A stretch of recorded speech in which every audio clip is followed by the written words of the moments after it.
I'll start off with one for both of you guys. This is from Dr. Jarek Petros.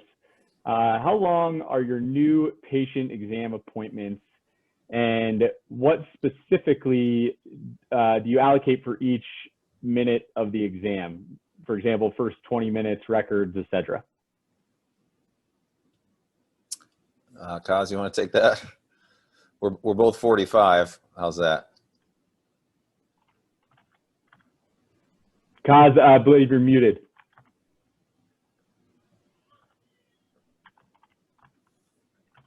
Can you hear me now? Yep. With reverb. No, you're good. Okay. So we do 45-minute exams. The treatment coordinator does ICAT and photos in about the first 10 minutes, and then spends about 5 minutes with the patient, comes out and briefs the doctor. We spend 2-3 minutes discussing not only the treatment of the case, but any of the background information that's pertinent to making a decision on how to proceed with treatment. And so the doctor will go in about 15 to 20 minutes into the exam and hopefully get out within 5 minutes or less, or get a boot in the rear end. And then the treatment coordinator has 25 minutes to do the financials and cover everything else needed if the patient's ready to start. Interestingly enough, quick side note, I spend more time in exams that are not ready to start than I spend in exams that are ready to start. So I want to build that relationship, communicate, talk about what the future brings, what we're looking for over progressive recall visits to build value in that. The ones that are ready to start, especially when the treatment coordinators are good, they say, hey, I don't actually need you to come in. Susie's going to start with her braces today. And I'll come in and say, hey, Susie, I heard you're ready to start with your braces today. I know Sarah's going to cover everything with you. Do you have any questions? And a lot of times they say, nope, let's get our braces on. And you're like, all right, well, pre-COVID, high five, air five. And then we go back to run the clinic. Awesome. You know, I think it's important to know when you think about that question is what percentage of patients do you recommend treatment for your new patients? So, you know, if you recommend treatment on everyone versus if you recommend treatment on half the people or 3/4 or a quarter, in our office it's about 50-50. So the people that come in that are ready for treatment recommend treatment and the rest of them go on recall. So that's important to know first. If you're recommending treatment on almost everyone, then you'll need more time for the treatment coordinator to do the sales process, where if you're not recommending treatment and they go into recall, then that sort of ends the exam, and that part that goes into like going over the financials and signing the contract or whatnot is not necessary. So I think you have to think about it like the airlines do a bit. It's not an exact science. So you don't know when the patient who's ready for start is going to come in during the day. You don't know which patients are going to show up or not show up, which seems like an increasingly more people are rescheduling these days. So you can make it an hour and a half, hour, 15 minutes, 45, 30 minutes. And the reality is if you recommend treatment, it's going to go longer. And if you don't recommend treatment, it's going to go shorter. So I think 45 minutes is a little too long for putting people on recall, and not long enough for that adult patient that has a lot of questions that's going to try to do the start that day. And so you kind of, you know, your team, right? Exactly. Kaz is pointing at that one tooth, right? So your team is going to focus on the one or two that go really long and blow up the schedule. You're going to probably focus on the ones that you put on recall or the ones that don't show up, and then you're sitting around twiddling your thumbs. And so what you have to do is kind of come up with a plan based around your goals for how many starts that you want. And then you can kind of back into that number by, you know, what percentage of people that you put on recall and what amount of people that you have that don't show up for their appointments. And then you can back into both how many exams you need that day and how long they should be. That makes any sense. It's a little more complicated of an answer than just 45 minutes and spend 10 minutes taking photos and 5 minutes on the x-ray. Excellent. And so this next one's for both of you. I'll ask Dr. Reynolds to lead here first, but you guys have both been able to really reinvent your practices, over the years to really go from good to great. And, that takes time, that takes effort, takes focus, and it's not easy to do. So how have you been able to do that? How have you been able to reinvent your practice to really, like I said, go from good to great? That probably is a whole several-hour lecture in and of itself. I think, in the social media culture of today, there's a lot of, it makes everything seem a lot easier than it is. Sort of the metaphor that I like to use is how to eat an elephant one bite at a time, right? So I think it's to set a goal that's anything more than 20% above where you are now in performance is unrealistic, and will probably do your practice more harm than good to grow that quickly anyway. Jim Collins has written a number of great books, and he talks about 20% growth being like the 20-mile march that a lot of the really staying power companies have done over time. They've aimed for that 15 to 20% growth on an annual basis. So I think the first thing is, set reasonable goals. Don't try to conquer Rome in a day. None of us have. And I know the times in my practice when we've grown faster than 20%, things get really turbulent and you almost have to plateau for a while and get everything to settle down and fix stuff because hypergrowth does tend to break things. The second thing I would say is you kind of got to narrow your focus. So Koz did a really great job of giving you a few key metrics to focus on. From a sales perspective, for me, it's kept new patient exams and your TRC, or conversion percentage. So if you cobble those metrics together, you got 4 or 5 to look at. And so I would say narrow your focus. I know this is an OrthoFi sponsored event and whatnot, and this may seem like the company line, but, collections and insurance stuff, specifically collections, it takes huge amounts of effort. And the best possible outcome from collections activity is you get paid for the work that you've already done. And the worst outcome is that your, financial coordinator is grouchy and she pisses off the patient and they get mad at you for not paying you the money they owe you anyway. And it's bad for business.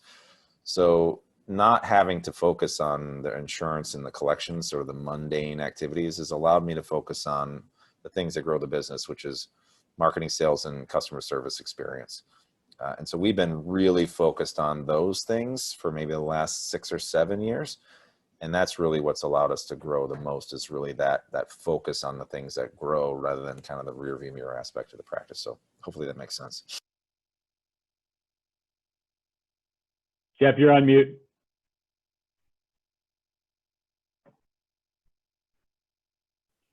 There you go.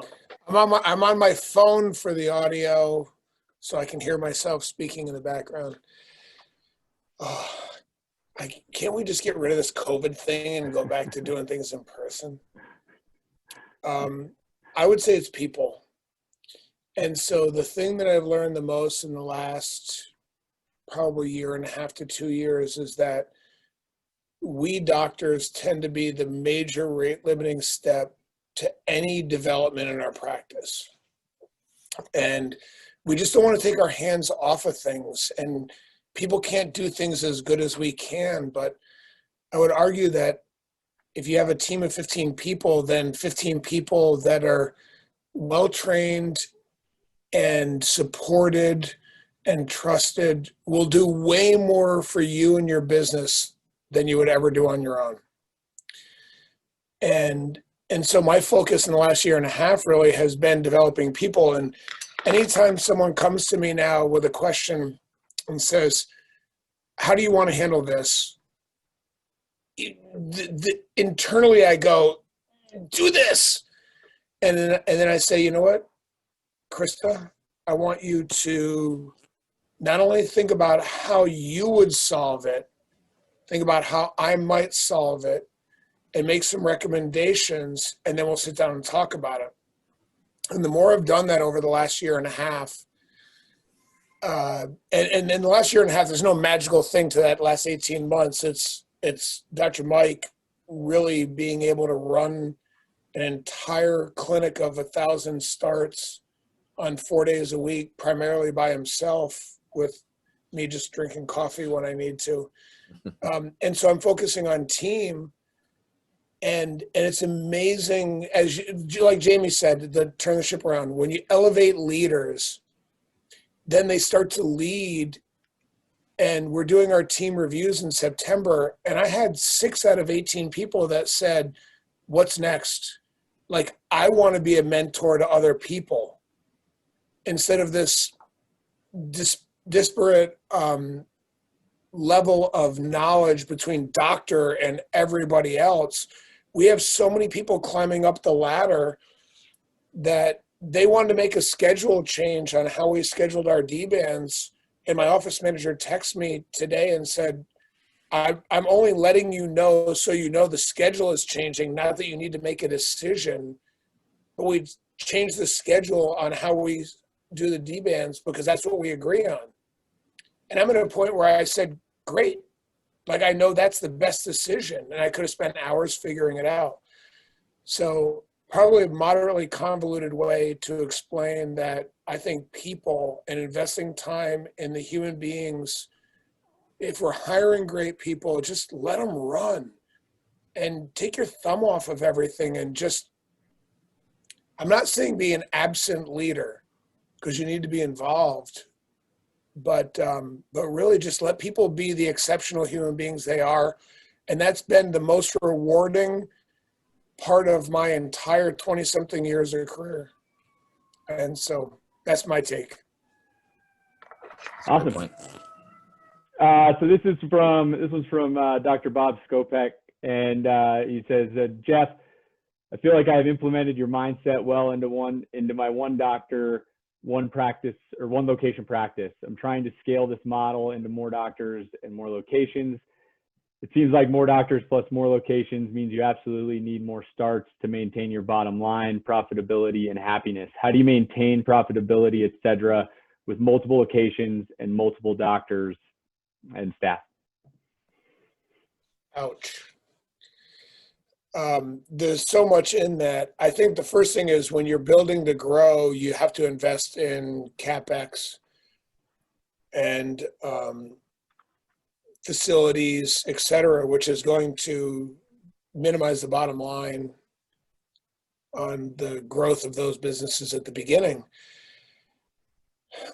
But I think ultimately, it comes down to team culture, systems, and you can't expect to, say, acquire a practice or open a de novo practice and have those practices do what your flagship did day one. So you probably need to set different benchmarks for each of those other opportunities as compared to your flagship practice. And I'm sorry for the delays because I'm on the phone and I can hear myself talking like 4 seconds after I talk. No worries. This is one from Nicole Bradfield. How do you balance being clinically efficient with providing great service? The patients need those extra care appointments that aren't really needed, but they just need some attention, et cetera. I'll just answer another question that was on the Q&A about who's a great scheduling consultant. Nicole Bradfield, the one who just answered that question. So that's actually who Koz and I use. She's a total rock star. As far as balancing the customer service, I mean, we're sort of take live bullets in the clinic, right? So there is no surefire answer for all of it. I would say one thing that we didn't do until we visited Koz's practice, which we do now, is invite the parents back into the back. We still do that with COVID. I personally think the incremental risk of having the parent sit by the foot of the chair of the patient is negligible from a COVID infection perspective relative to having the kid in there. I mean, they live together, the mom brought them, the riskiness for me isn't there. I think the business risk for not having them there and keeping them in the car for like a year at a time, even though it seems really easy to not have to talk to the parents, is actually snowballing into a big, hairy mess of super disgruntled and pissed off parents who feel out of touch and who've been locked in their basement for a year's time or grumpy about everything anyway. So I like to have the parents back and talk to them while I'm doing the appointment. And that like raises their level of connection that they feel with the office and the doctor. And it makes your customer service seem so much better than it is because they're in touch. They see you working with the patients. They see the way that you interact with them. And so I think a lot of the service that is done is actually just by chit-chatting with the parent while you're doing the adjustment anyway. It doesn't take any extra time. And there's a huge pearl I learned from Koz, and it really ups the level of service I think we give to the parents for sure. Yeah, I mean, Jamie, basically, thank you for stealing my entire answer. But, I was surprised to see on a number of the Facebook orthodontic groups when COVID came out, the number of docs that said they were so thankful that they could now forbid parents from coming into the clinic made me want to vomit.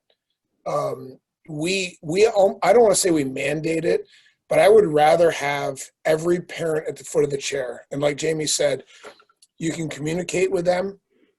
They see you communicating effectively and compassionately with their child. They see you engaging with your team and running an efficient and effective business. They see your sterilization protocols and procedures. And so it's way less time than, sending an assistant out to the parking lot, or let's even pretend pre-COVID or when someday we get post-COVID, going to the reception room by the way, don't call it a waiting room, going to the reception room to talk to the parent about something, like have them in there, let them observe what's going on. So you're actually more efficient when you're telling your assistant what you're going to do. And then invariably, Jamie, you'll agree with this, parents go, was that Greek? We didn't get that. And I look at the kid and I say, did you get that? And they go, yeah. And you go, well, then you're hired. I need a new assistant anyway. And you can joke, you can chuckle about, well, that's our orthodontic talk. But in English, that means we're going to have Susie wear rubber bands to correct her overbite.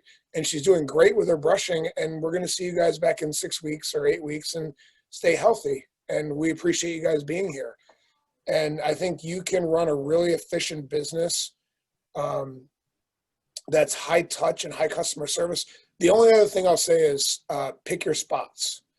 And so a lot of docs get bogged down by feeling the need to talk to everybody. If you can, if you've got a dad there, I'm saying dad because, it's who's on his phone doing this, right?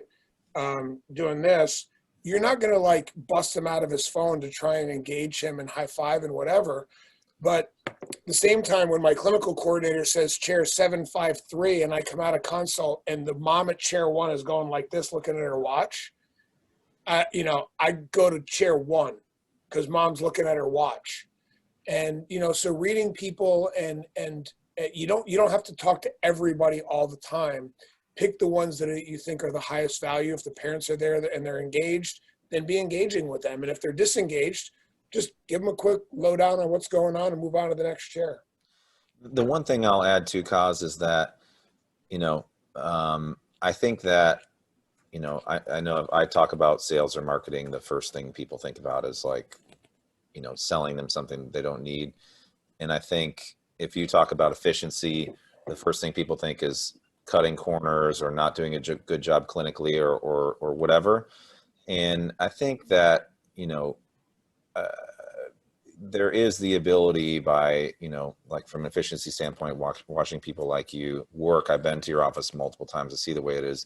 It is possible to be efficient and give great customer service at the same time. They're not mutually exclusive. You just have to think about giving great customer service efficiently. And so, what are the ways, where are you wasting time? I give an example. So before I went to your office, we had this thing called a stand-up consult, which is like a little room. Kaz, you know where they are in some of our offices. It's like a little room where we would put the parents when we want to talk to them. And they'd go in there and sit and wait. And then, so we'd be at the chair and then we'd have to go in and like grab the parents who are sitting there waiting for us and talk to them about brushing or whatever. And it basically, I did the adjustment, and now I'm basically spending time again talking to the parents later about something I want to talk to them about, and it's just wasted time. So we got rid of the stand-up consult. We moved the doctor's office into there as like a perch, and now we do sort of our consults more frequently at the chair with the patients, and we're giving better service in less time. So I would say try to find the areas in your office where maybe there's redundancy, and then use those to sort of try to eliminate those and replace them with things that might be customer service feely, like inviting the parents back to the chair. So you can do both. Awesome. Great stuff. Great stuff, guys. So this is kind of a two-part question for you here. Sometimes it's hard not to fall in the trap of dropping fees when a TC is with the patient and discounting, like Dr. Reynolds talked about during his presentation. How are you both able to get so many people to start same day, without having TCs kind of fall in the trap of dropping fees, or without being too pushy with the sales process? How are you able to be successful with not doing those things, but still being so successful with so many same day starts? Well, I guess I'll start because I don't see Jamie on video. This is really his area of expertise, but it really comes from the very beginning, from the phone call. As Jamie mentions in his presentation, if the first time a patient hears about a same day start is from the doctor at the end of the consult, that's pushy. But if you're letting people know from the time they call that we care about your time, and if your child is ready to start treatment when they come in, we reserve time to be able to do that, it's already beginning to be less pushy. So I think the answer really is communication. When I sit down in an exam, most of my discussion is about, we're here about education and we're here about communication, and it takes a team to do that. So our treatment coordinators can communicate. Like, when you educate your team, our treatment coordinators come to us and say, yeah, I've got a new patient here. I think he's a 24-month herpes case. Like, it gets really easy to go in because they're already guiding them in the direction that they believe the doctor is going to go. So there's training involved in that, but I think ultimately it's really how the whole system works from the front end, from the new patient phone call to all of the contact they have between that call till they get in the office, and then culminates in the new patient exam. Where for most offices, in fact, many offices aren't one-step consults. So the new patient exam is the information gathering appointment. And then there's a records appointment to gather more information. And then there's a consultation appointment to review all that information. And then we're maybe really happy if we get a same day start on our third appointment at the consultation. I think a lot of those systems could be done earlier in the process. And now that Jamie's back on, I'll let him go because this is actually his area of expertise. Yeah, sorry, I had to fill up my wine. Yeah, so hey, Brian, we did Koz has a number of Rockstar TCs. We do as well. One of, we've got, Melissa and Julie and Danielle and Emily and Colleen, and Danielle and I did a webinar for OrthoFi over the quarantine where we talked about expectation setting and scripting and stuff for same day starts. And so maybe you could link that in the notes or something, because it does answer all that stuff. Koz hinted at it. The way that you know that your process is not working right is when you're in the exam, if you mention same day start to the patient or the parent, they seem surprised. Because then for your TC to then get them to sign the contract and get their braces on that day automatically seems pushy to the parent because they're surprised at it. So if you mention same day, so if you want to know like the canary in the coal mine for your process, like mention getting started today in your exam, and if people seem surprised, your process is not is not good. So everything has to be done intentionally and proactively. So we call it proactive objection management and proactive value creation, right? So we know that there's a number of objections that patients have, financial insurance, need to talk to dad, whatever the case may be, that, we know that there's a certain number of them through tracking the data for OrthoFi. And each of our offices has different reasons why we're valuable, what the value that we provide to the patient, right? So you need to systematically build that value through your exam process and through your onboarding process, from the phone call all the way through. And you need to manage the objections of the patients so that by the time you ask for money, all of the value has been created and all of the objections have been managed. And don't ask for money or a sale until all of that's done. So like if you avoid all of those things because you're like, hey, maybe if I don't talk about it, we won't have to talk about it. And then you say, hey, braces and $6,000. And the mom says, well, what about this? And then you try to explain away like why they might have an objection to that. That's very defensive. That plays defense, and then it gets people to like, and then if you try to explain, that seems pushy, right? Whereas if you do it ahead of time, you play offense, and you get everything out of the way, and you understand what they want, you understand what their concerns are, you kind of customize it for that person, and then you get all of that done, and then you ask for money. They're like, okay, I got it, let's do this, right? And so the difference between being pushy is proactively engaging in stuff versus asking for money and then defending your standpoint. So you want to play offense. You don't want to be offensive. You want to play offense versus playing defense. So, and we go through that in 90 minutes of detail in that one lecture if you want to link that up, Brian. Yeah, absolutely. We got it linked we posted the link in the chat. So I know we're running obviously a little bit longer than we had anticipated. So we'll just ask a couple more real quick, and then anything we don't get to, we will absolutely follow up with anybody that submitted the questions. So we'll ask a few more here really quick, and then we'll do the raffle, and then we'll call it a night. So this is from Thomas Bowen. I'd be interested to hear more about Dr. Kozlowski's, have him discuss more about his phase 1 treatment without the use of expanders. So that's a whole presentation in and of itself. And this isn't really a clinical presentation, but what I'll say is this. The general theory is passive self-ligation, bracketing upper and lower arches, including primary teeth, focusing on arch development, using coil springs as necessary to make space. And my contact is probably somewhere on here. Email me and I'll get you some pictures of it.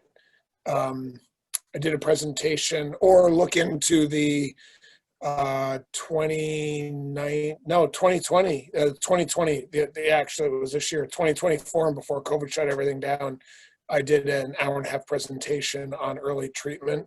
So if you can find a way from your ORMCO rep to get your hands on my 2020 forum presentation, that'll cover all that. Awesome. And then Dr. Reynolds, are there any books that you would recommend for marketing? Ask Savannah from my office, Jamie. Ask Savannah from your office? My office. Savannah, if you're on, there's a library right there that has about 130 marketing books. I don't know if you even knew it was there, so I love you, Sav. But Jamie.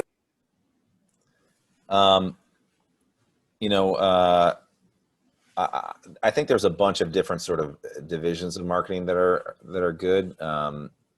There's a book called Authority Marketing by Adam Whitty and Rusty Shelton, which, those guys are spot on with their concept of authority marketing. I mentioned a little bit in my talk. And so I think every orthodontist should know the concept and the theory of authority marketing inside and out, because it works.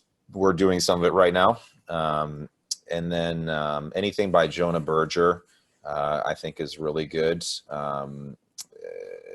He's got some of like the theoretical brand-based stuff. And anything by Dan Kennedy, writes a million books, the No BS this and the No BS that. is really good. I'll And give then you some. from an orthodontist standpoint, there's a guy by the name of Dustin Burleson who may be a bit kind of in your face as far as how he markets himself and his consulting services, but I don't know that there's anybody in orthodontics that knows marketing better than him. And he's written a bunch of books. So I would read everything I can get my hands on from Dustin Burleson as well. I have. And then a quick one for Koz, speaking of book recommendations, what was the book that you had talked about on donating time? So to be clear, the book is not about donating time. That's a philosophy in our office. The book is called Culture That's the book Code. of Koz. That's the book of Koz. It's the Culture Code by Daniel Coyle, who became somewhat infamous because he was the author that was following Lance Armstrong during his Tour de France titles. Unbeknownst to him, they would all be stripped. Nonetheless, the Culture Code really talks about, and I'm actually going to mention this one point, but it will be in our follow-up webinar. It's about, creating a shared sense of value with your team, and then being able to be vulnerable.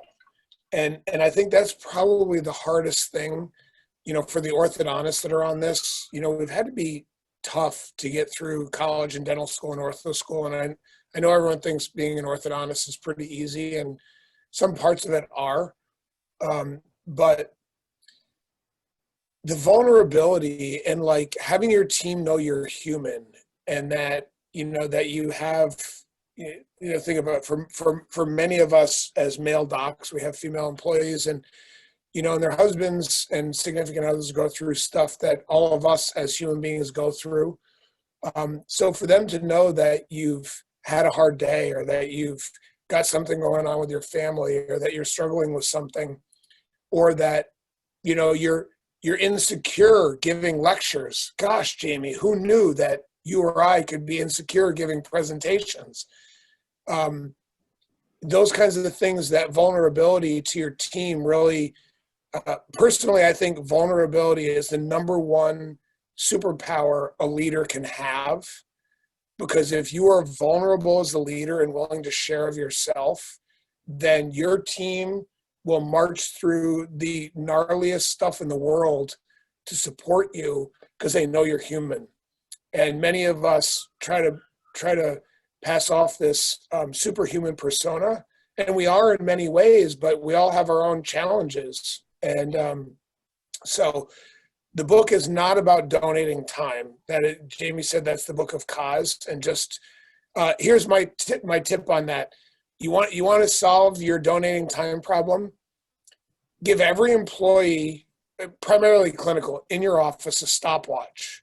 And for 1 month, have them start the stopwatch every time they can't do something because they don't have what they need, whether it be an instrument or supplies or a doctor, and then stop it. And I guarantee you'll find that every one of your clinical people is wasting somewhere between 1 and 2 hours a day on stopped time. That's why we called it red light. So if you want to learn the donating time, if someone's on stop time, then get your butt out of the chair and find something to do. Turn a chair, sterilize instruments, type a chart, help somebody out. I don't know, go over and give someone a high five, or give someone a hug, or make someone's day, or tell your 8-year-old patient how beautiful her hair bow is. Like, it doesn't matter. Find a way to make your practice better during that stop time. That's all the book you need right there.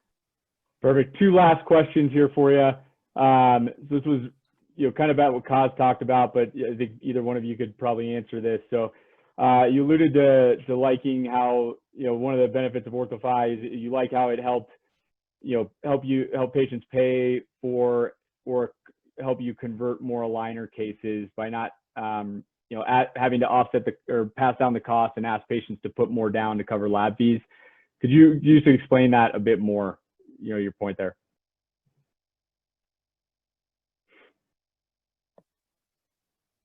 Jamie, I'm guessing that's in your second follow-up presentation, correct? Yeah. You know, the numbers, at least the gist of it, is that, so you want to look at your, so I think as orthodontists, I'm trying to keep this relatively short. As orthodontists, we live in our own little world, and most of us have our one or two or whatever offices in our team, and then everything is like sort of locked inside of that little world, and so we don't go outside of that to ask for help or do whatever, and so we tend to reinvent the wheel a lot. You know, there are things called banks and financial institutions that have actually figured out like how to lend money to people appropriately and how to finance both accounts receivable and contracts receivable, which is what we do. And so what they don't do is they don't approach every single transaction on an individual basis. They look at each one individually, but they set the risk parameters on a global perspective, and they make sure that all of the transactions inside of their book of business stay within their risk parameters. And it sort of creates a broader book of business. So you have, you know, sort of little transactional pieces that fit all within the broader book. And so I think as orthodontists, we tend to focus on each transaction individually versus thinking about how, you know, you actually make money in the long run, which is like do orthodontics in your practice. And so what I would say is, you know, flexibility is the key in understanding to treat things more like a banker would than look at each transaction individually. And we'll get into the detail of that next time with graphs and charts and all of that stuff for sure. Perfect. And one more for both of you before we'll announce the winner of we'll announce through the raffle and kind of wrap up here. So Jamie, I'll ask you first here, I guess, you know, in the spirit of New Year's resolutions and, you know, everybody kind of setting goals on things that they can or they won't achieve this year for the next year. But if a practice owner, you know, came to you and asked for your opinion and they wanted to know, they were going to come up with one New Year's resolution that would transform their business, and one that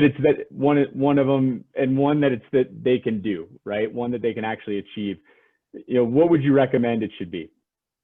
Honestly, I think if 90% of ortho practices would just set quarterly goals, quarterly, semi-annually, and annual goals, and then follow up on them, right? And so let's say you picked 3 goals for your quarter that you wanted to do, and sort of 5 goals for the year, and then look at those and kind of break them down in the component parts, you know, like, hey, and keep it, you know, smaller, like, hey, don't say I want to grow to be, you know, triple in size, right? Like 10% to 20% growth. Pick a few things and back them down, keep it small, make a business plan, read that 12-week yearbook that I put up in my presentation by the Sparty.